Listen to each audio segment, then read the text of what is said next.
Hey, good afternoon, guys. It's Charlie Pankey again from Shyrock Magazine. Thanks for joining us today. I hope the Sierra is within your sight or you're playing in the mountains, driving through it right now. That's my wish for you. We're excited to be here again this week and bring in another great guest on our platform here. We got a friend of the show, if you will. He's been a guy I've followed on Instagram for several years, and I can't wait to share some of his story with you today. Wesley, I'm going to say Shyrock again, too. I'm going to say that wrong, Wesley. Apologize. You want to pronounce your last name for me one more time? Of course, Charlie. It's Shyrock, but Shyrock. Total common deal. So no biggie at all. Very good. I didn't ask you, Wesley, where is home base for you? So we're in a small town in Southern California called Tehachapi. And, very good. Okay. Yeah, a lot of people know from the pass and basically travel. If you're going in the Nevada area, you cruise through, and then aerospace and windmills. So, gotcha. But I'm the technical start of the Sierras is the freeway as it button hooks from east to western Sierras, right at Sand Canyon. That's in Tehachapi, California. Very good. I actually knew that. I got taught that last week I was on someone else's podcast who told me the same thing about down there. Because I was going to Kernville, and I thought Kernville was the southern tip. And he goes, no, they corrected me. I was like, okay, I know that now. Yeah. Very good. Well, thanks for joining us today. We've been following your progress and your channels for a while, and you and I have talked. And if you don't know, Wesley was our cover shot of our spring issue that came out earlier this month. And I know he's got some other business interests that are starting to kind of ramp up. So I wanted to have you on the show. So thank you very much for joining us today. My pleasure, Charlie. I appreciate you having me on, and I appreciate the love, especially on the cover shot. It was a total honor for us. It was great. You've been to Death Valley a couple times since I've been following you. Is that one of your favorite kind of stomping grounds? Yeah. So Eastern Sierras during the summer is home. We're going to be up in there 12, 20 times, at least, probably more. Fantastic. But when that off season hits and we start getting snowed in, 2-3 hours east is Death Valley. And I totally think Death Valley is underrated, and we end up going 4-6 times a year. That's fantastic. My youngest son would agree. It's his favorite national park. That's awesome. All the places I've taken him to is like he loves Death Valley, just so unique of a place. And I know I did a 4x4 guided trip there a couple of years ago with a buddy of mine who has an old Bronco, and that was a blast to go with the guys who just love to play in the 4x4s and hit some of the back dirt roads. Was kind of cool. So it's fantastic. Yeah, it's a great off-roading park, and most people don't even explore sections that you can only get to with 4x4, and it's kind of rad. There's some nuggets out there that you could be the only person in a giant valley. Very, very much so. And I admit I probably still have only seen, the basic third of the park that everybody sees. As much as I've explored Death Valley. You did something unique on your last trip. You actually stayed in the sand dune. Is that correct? Or I know at least you were up there late because you were taking photography if you got late. But yeah, no, you hit the nail on the head. So every year we try to brainstorm the off months, especially with dealing with sponsors and partners. So we partner with a bunch of backpacking folks, both with gear and experiences. And so we have to plan this block that gets kind of difficult of, where are you going to backpack in December? And actually with Death Valley, there's a really unique sand dune. A lot of folks visit the Mesquite Dunes. But if you're willing to off-road and backpack, I've had those dunes to ourselves 2 times now. We slept right on the dunes. Fantastic. That's got to be a great experience. I think I would enjoy that. And it was fun. That's just isn't it like 5-7 miles off the main highway? It's not that far out. It's a dirt road though. So bingo. Yeah, you can kind of see it at the very end of Panamint Valley. Yep. And it appears to be super close. You off-road and then you start hiking and you're like, man, we check the elevation. It's like, oh, that was 1,200 feet of elevation gain. Oh, is it really? I had no idea it was that much of a climb. Yeah. And it's super underrated because you can see it the whole time. Most of the time you're backpacking, your destination's hidden. Yeah. And The two things that I would say are absolutely out of this world with that trip are solitude and the stars. The stars for sure. Yeah, Absolutely. Solitude. Solitude is so underrated today's world. There's so many people outdoors. It's hard to find that. But I know it's one of the things I crave most is just to find, a yeah, river spot off the trail that no one's going to be there all day long and just hang the hammock and, all day. absolutely. No, you hit the nail on the head. And I have I have a handful of crazy friends that, I always tap in for adventures. One in particular, especially when we're, doing a sponsored trip or something. I gave him a little bit of notice and said, "Hey, how do you want to sleep on a sand dune?" And he knows me, so he's like, "Yeah, Yeah. let's do it, man." Let's do it. Yeah, Absolutely. Did you guys cowboy camp or did you have the whole tent experience?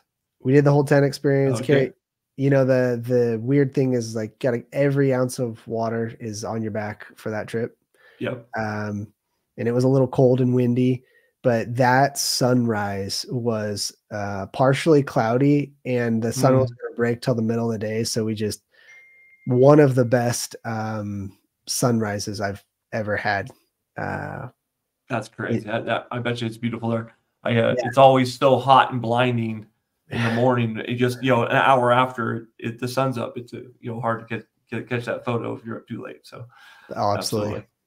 Well, very good. I know it's probably been two years plus that I've been following you on Instagram, and obviously, if you follow any of Wesley's work, it's Dad Does Adventure on Instagram and on YouTube as well. And I know most of your likes probably come from your kids and all the videos you shoot of your little kids as you're teaching them to enjoy the outdoors. Yeah, you hit the nail on the head. That was the whole crux of it. I grew up same spot, going to the Eastern Sierras as a kid. My dad had an obsession with the northern Eastern Sierras, and we were just, there was 2 or 3 spots we hit almost every year. And I got into photography and videography, especially, and had a break where I was not doing, I was focused on business stuff and things other than getting outside. And then my kids came along, and I distinctly remember going to a movie theater and watching how poorly they acted after 3 hours of sugar and movie. Right. And I was like, man, there's gotta be a better way to spend our extra time. And at the time, my kids were 5, 3, and 1, and I got gifted these little backpacks. And I said, I know like 30 spots up the 395. Let's just this is about 4 years ago. Well, probably long. Yeah, so they were younger. Wow, they're 4 and 2. And it was like right at the end of COVID, or was it even during COVID that you guys were getting out? So right at the end. Yeah. So I started hiking through COVID. I think a lot of people did, and got back to my roots and really enjoyed it. And we took them. I took my 2 girls, 4 and 2, and I still have pictures from that trip, to Fossil Falls off the 395. Yeah, that's a neat place. And perfect for that age group. They stumbled around with backpacks that were way too big, and we have not stopped in 3.5 years. That's fantastic. Yeah. I'm trying to remember the first time I saw them. You were probably at the Rocks there at a Lone Pine there. Alabama Hills. Up in Alpine Hills. Yeah, Alabama Hills. Sorry. That was probably the first time I remember seeing them in their packs, and I was like, that's so great. That's such a great thing to do. My kids are all grown up now, and of course we got to do lots of hiking and camping when they're young as well. But my oldest and I, we hike all the time together now. He lives not too far from me, so we get to go out and do adventures together. It's quite fun. Now I'm taking his wife backpacking, and she loves going backpacking. So it's kind of cool to watch him grow up and take over that way. So. You're living the dream, Charlie. When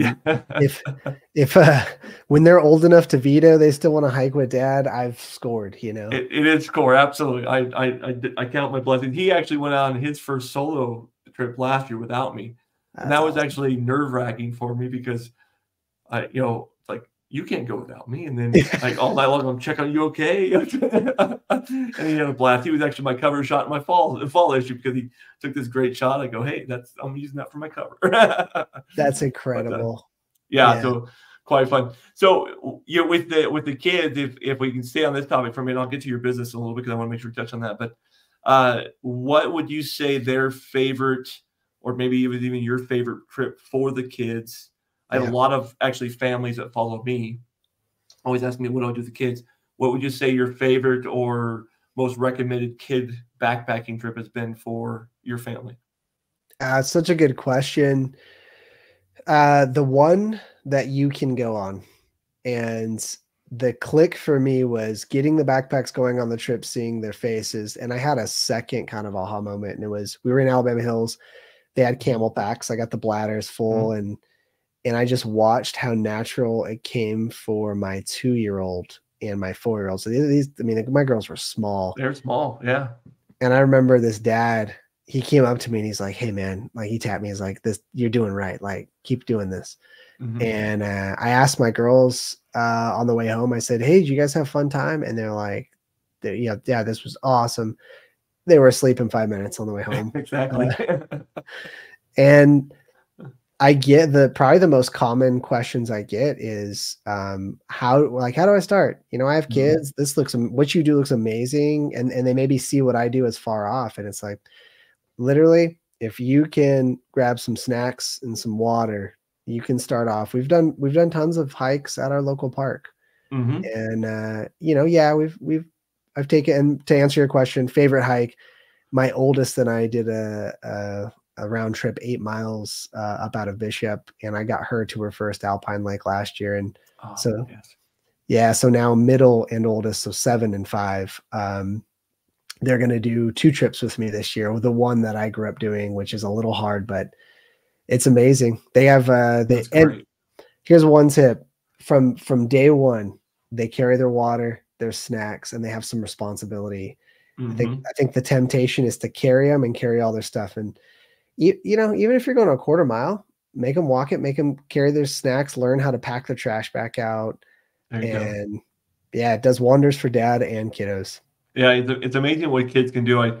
I'll share a funny story here. This is our 10th anniversary. It's here at Rec Magazine, right? So 10 years ago, my very first video that I shot, you actually find it, I think, on YouTube still, is I went to Yosemite late in the fall and hiked into Cathedral Lakes, my first visit to Cathedral Lakes. And on the way there, I had met this old man who gave me a secret tip about, you know, seeing the backside of Upper Cathedral and seeing both lakes, which I thought the trip was great. So I'm sitting up there on top of this rock, and if you've ever been to Cathedral Lake, it's, you know, straight up out of the highway. You know, it's like the first mile and a half, just straight up the mountain. And I was not in shape. I was huffing and puffing, and I made it fine. But I've been hiking all my life, but that took it out of me at that altitude, right? And so I'm up there and I'm doing this whole video about, yeah, I wouldn't recommend this trail for kids. It's pretty difficult. And I'm shooting this whole video because that was my experience, right? I'm heading back down to the car in the afternoon after dinking around all day. And right at the crest of the uphill come this 5-year-old and 6-year-old basically doing cartwheels, running, laughing, jumping up and down. Mom and dad nowhere in sight. I finally run into mom and dad like 200 yards down the trails, and I'm just laughing to myself because I'm going, they're struggling. I was struggling. The kids are just running, going like that was nothing to them. And I went home and go, that just teaches me everything, right? It's like the kids are resilient. They can do whatever maybe they aren't going to do, you know, 26 miles, obviously, but they get outside. That's kind of their world, right? 1,000%. I love that story so much, Charlie, because that's my experience too, is the kids will adapt to whatever you make normal. So I made normal, like, oh, it's, you know, it's weekend and we're hanging out with dad, and they knew backpacks are the cars, you know, hey, what's next we're getting. And once you have that rhythm, they just adapt. You know, they complain, they're normal kids. They complain about homework and dinner and lots of stuff. They just don't complain when we're on trail. They're just, it's normal now. So do they have different personalities? Like, do you have one that's just all into wildlife, one's that picking up sticks and throwing it, another one's drawing, or what's their personality on trail? Oh yeah. Oldest is just like dad. So she's getting her first Sony camera this season. Oh, fun. Yeah. She's a drawer. So she looks at the outdoors the same way that I do. It's just this beautiful painting. My middle daughter is a brute and is tough as nails. and you know, who knows which one of them's gonna want to hike with dad the longest. They're just different. Yep. And little brother, who's going to turn 3, who's already, you know, hiked from 2, just like his sisters. His whole shtick on life is, well, my sisters are doing it, of course I'm going to do it. So of course, he hadn't complained from day one. I remember when my kids were little, it was Winnie the Pooh was big back then, and so Pooh sticks. If you remember ever seen Winnie the Pooh, they throw sticks in the river and they race the sticks down the river, right?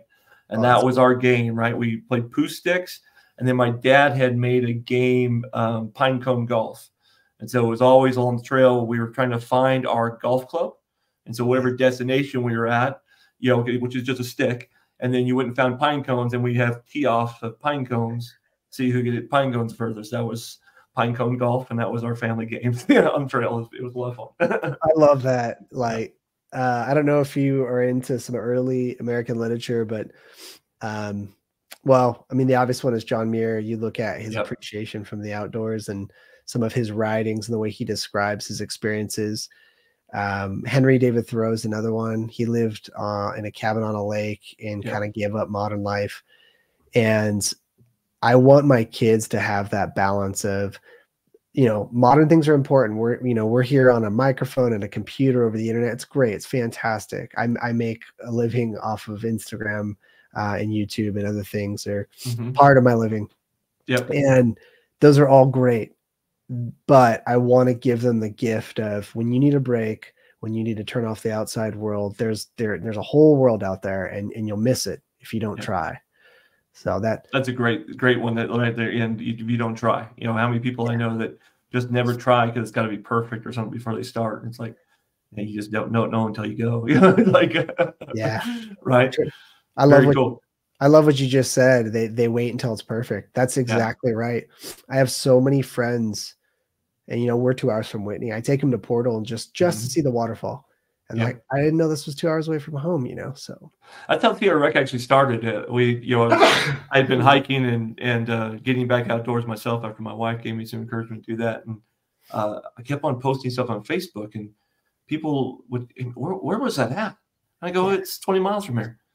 Yeah, I've lived here my whole life. I've never seen. You've lived here your whole life. You've never been there. It's like, it blew me away. And then I went to Mammoth on a trip to go see Rainbow Falls and the rocks down there. So, and I was standing in line with a guy, and he'd been in Mammoth for 6 days on vacation. He's finally going down, taking the bus, and it was September, you know. And I go, "Have you run up to June Lake or Yosemite yet?" He goes, "I want to go to Yosemite. It's like 5 hours away." I go, "Dude, you're like 20 minutes away from the prettiest part of Yosemite there is." And he goes, "What?" I go, "Tioga Pass is right up the highway." He had no idea. Wow. And it really caught my attention of how many people don't really know what's around them. And our, you know, all of our chamber conferences do a great job in the marketplace, but they don't necessarily help you expand that map, if you will. And I'm a big paper map looking at the borders all the time, but that was kind of where it all started from. Is, well, I can start just telling the story and see where it goes. So, so let me ask you a couple questions about business real quick, and we'll get back to the outdoors. And I know that's why everybody's here, but you caught my eye there, Dave, because I didn't realize that you were really getting into video production at kind of a larger scale, more of a business scale, right? I've always seen your videos, but I thought they're kind of just personal videos that you shared on Instagram. And then you made a comment about this kind of becoming a business format, or getting serious about your business format. I wanted to ask you about that, if it's a different name, or what your thoughts are on video production and how the outdoor fits into that. Yeah, it's a great question. So before I even started the re-enter, so once the kids got into it, then the days I wasn't with the kiddos, I started going with friends and by myself. And I had run some longer races, and I had a friend who I summited Whitney with 6 times. And so I was in my 20s and he was in his 70s, and we would do it as a day hike every year. It was his way of, you know, just saying, yep, I'm still alive. And still alive, right? I like it. Yeah, his name was Chris, and Chris was a total inspiration for me. And so I started doing summits on my own, and I essentially was using my phone, and I had done video editing years ago on Final Cut. So I had a decent understanding of kind of how to use those tools. Okay. And as I was getting to these really unique spots, as I was filming my kids were using this. That same backpack company was our very first partner. Oh, great. Okay. Yeah. So they said, "Hey, we see you use and tag this like every week. Like dude, you're doing this like every week." I'm like, "Yeah, my kids love it." So I made an investment in a little bit of gear at first and just said, "Hey, at minimum, I'm going to document my kid's childhood." That was the first goal, year one. And I'll lean on some of my prior experience. And then I kept buying more gear, kept getting more interest. And, now we have 5 retained partners and we do project work, and I shoot video outside of adventure and photo outside of adventure. With that being said, our goal, and really this year, is I will shoot video and photo, but only for friends and things that I want to do. The predominant 99% of our business is adventure clients who want to be part of our brand and what we're doing, and we can just be awesome partners. And I can take the video and photo side and marry it with the adventure side, and we've had a lot of success with that because that's great. We're doing both. We're bringing high levels of production and actual adventures. And, I can talk about some of the pitfalls that they've had when they hire agencies and how we've separated ourselves, but it's been great. That's fantastic. You say something on your website. It's raw and authentic. It's raw and authentic. I just, that catches my attention as a business owners too. I go, yeah, that's what we're trying to do. Right. And, amen. Even this podcast that I get started, and like I said, we're just getting kind of up and running. So it's like, I don't want to super edit this. I want to just have a conversation with people, and I think that's what people really want, is a little more authentic. Amen. Well, you touched on the primary point when we started getting into larger brands, and now we're super fortunate. Actually, today we just solidified our second year with Deuter, which the second largest backpack company in the world. And I cried when we got that sponsorship for the first time. It was a huge deal. Like, wow, I was trying to document my kid's childhood, and I'm out here doing this stuff for the love of it. And it's blossomed. But when we were talking with a client in a different relationship, and they were telling us that they're paying these agencies for content, and it just doesn't feel right. And I got honest with them. I said, I looked at the last piece, and I can tell you, you're selling ultralight backpacking gear, and this was not Deuter, it's a different brand. Right. Yeah. And you have a car camping setup with, models and talent, but they're at a lake, they're camping out of a car, they're not dressed for it. So like your ultralight backpacking person, they're going to, they see right through that. And see right through it. Absolutely. So that's really quick. Yeah. And that's what's worked for us. The partnerships that have been super key is they want someone who's using it, who can shoot, hopefully at an ad level. And on top of it, man, we're actually doing the thing. So it's a very unique thing, I think, that we've been offering.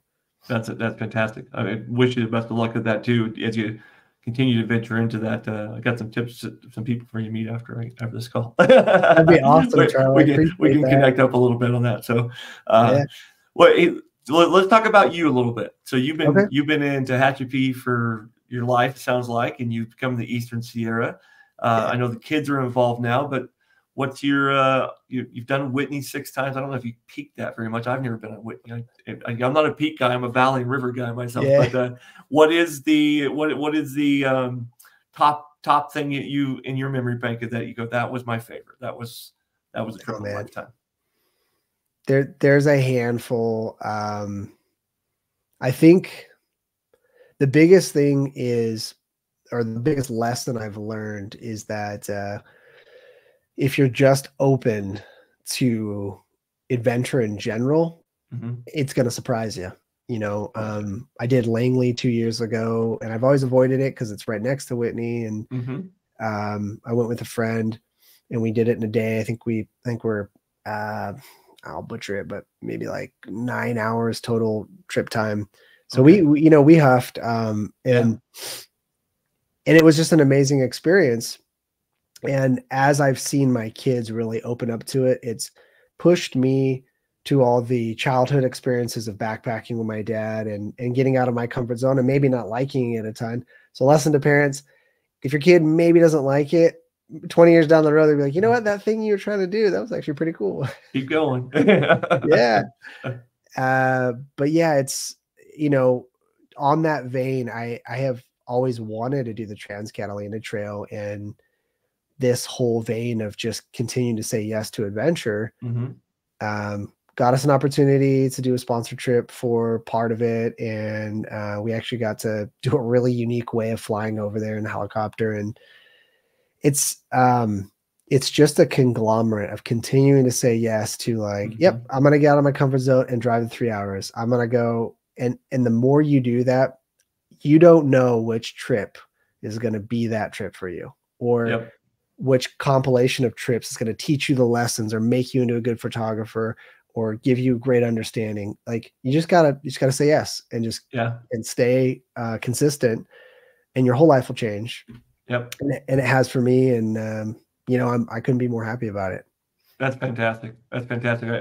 I really love what you just said there, because I know that, like, I when I was a little kid, I didn't like going out with my dad either. It meant work. I was hunting. I was doing something wrong. I guarantee it. Although we camped and had a good time, I just didn't think about it. So when I found hiking again, you know, again, 15 years ago, it was amazing how it came back to me and how it made me feel. It's like now I feel like I'm back to what Charlie's supposed to be at, right? You know, and I am that guy who doesn't have a problem driving 3 hours to go hiking for 4, drive home 3. That doesn't bug me at all.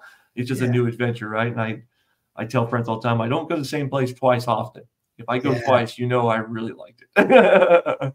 Amen. It's like, I'm going to go try something different out. So any big trips coming up? I did see that trip, by the way, the helicopter trip. And I did watch that video. Any big trips coming up that you're looking forward to? Yeah. So I have this giant calendar off screen on my left, and I started doing it 2 years ago, where you just, you know, come January, with partners and friends and folks you meet through this whole endeavor of adventure. You know, it's two things marrying each other. It's adventure and capturing. So it's like content and having fun doing it. So you meet these great people who are doing it too. And so a lot of opportunities come of that. And this year is no different. So the giant calendar has a bunch of Eastern Sierra trips this year, and one of them is that trip that my dad always took us on over and over again. It's Duck Pass. I'm going to get up there this year in June and see it for the probably 7th time, but first time in a long time. Fantastic. That should be a great trip. I just got my permits. I just got my permit to Monday for the Rafferty Creek to Vogelsang to Yosemite Valley trip. Which I've done Vogelsang before, but I've never done the whole route down the valley. So this will be my first year doing that. And a shout out to Lakes of Yosemite. I don't know if you follow him on Instagram. He's kind of my guru of new places to go. So he's giving me some tips on what lakes to stop at. That's incredible. You should check and look at his channel. I haven't met him yet. Lakes of Yosemite. I'll just shout him out on the channel here. But he's on the last year, or hopefully it's last year, of photographing every named lake in Yosemite. Oh, wow. And so he's hiked all these places that have a name, but there's no trails, right? And been a journey. He did Lakes of Desolation before that as a book, and now he's finishing this one up. So he's got like 9 lakes left this year or something like that. So yeah, well, I mean, you got me. I'm hooked. It hit the great channel. Check him out. He's a great guy to check out there. So hey, I want to be respectful of your time. I feel like I could talk to you for hours here, but I do have the show set up kind of as a 30-minute show. So I end my show with three questions. They're consistent across the group. So I'm gonna ask those of you, and then we'll kind of let you go here today. So imagine your bag's packed. It's ready to go.